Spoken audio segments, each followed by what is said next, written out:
about you.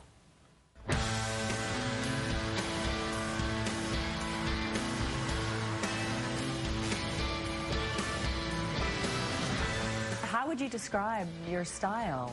Psychedelic, soul, country, rock, jam, hairy. You gotta admit, hairy is pretty accurate.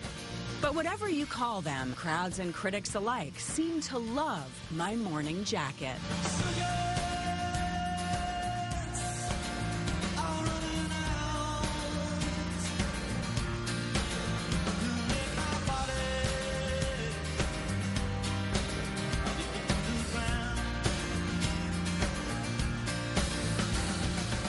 Their last album, Circuital, reached the top 10 on the Billboard charts. Rolling Stone calls them one of the greatest live bands of their generation. And the New York Times says their ringing, optimistic songs are the perfect soundtrack for a summer road trip. They're one of the most important bands to emerge in this century. Sunday Morning's Bill Flanagan has seen a lot of bands over the years. My Morning Jacket have the eccentricity and the interplay that you associate with every great rock band from The Who to Sly and the Family Stone. Soundcheck at New York's Madison Square Garden. Why is Madison Square Garden different than other venues? Well, history, for one. Jim James is the leader of the band. You walk through the hallway out there and, you know, it's just like crazy, you know, to think of all the people who've played here. I've been dreaming since I was a kid, you know, that we might ever have the chance to play one of these places. We used to make joke posters that said live at Madison Square Garden and hang them up around town, you know, just for like fun. And like 3 people would show up. Town is Louisville, Kentucky, where Jim and drummer Patrick Hallahan grew up. They go way back. So this is a good time to bring this up. Yeah. This is the two of you together. And how old were you? How old are we in that photo? Good question. I think that's probably like 4th grade, because we met in 4th grade. Yeah. Very cute.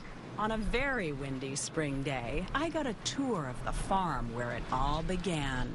We had our studio here, I guess, about 12 years ago. The farm was great for the young band. They could play as loud as they wanted out in the country. And in these corn silos lies the secret to their trademark sound. You know, the various major studios have all had their echo chambers that they're known for. So I thought, well, we've got these giant silos that sound amazing. Why not use them as our chambers? Oh my gosh. So this is the inside of the silo where we wired with Ethernet cable and threw a microphone up in the top, and as you can hear, That's great. it's got a beautiful sound. A dirty floor, but a beautiful sound. The sounds of the silos were one inspiration. And there was another.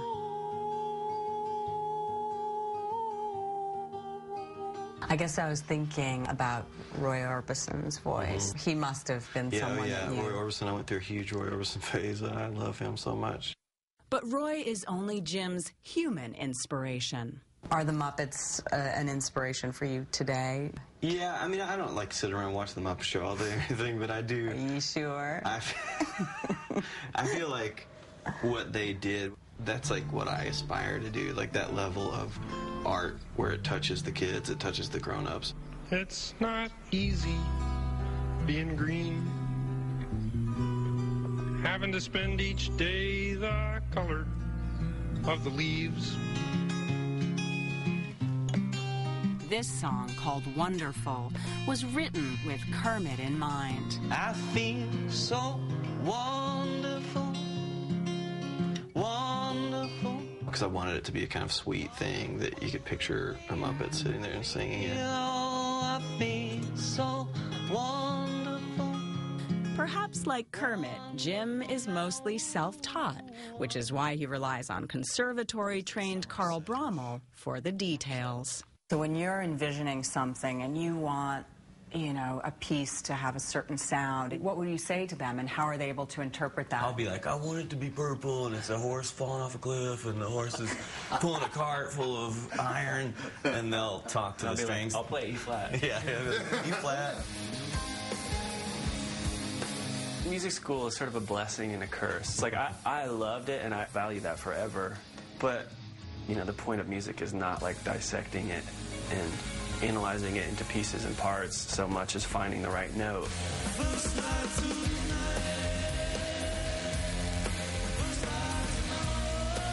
By the looks on the faces of their fans, My Morning Jacket has certainly found the right note.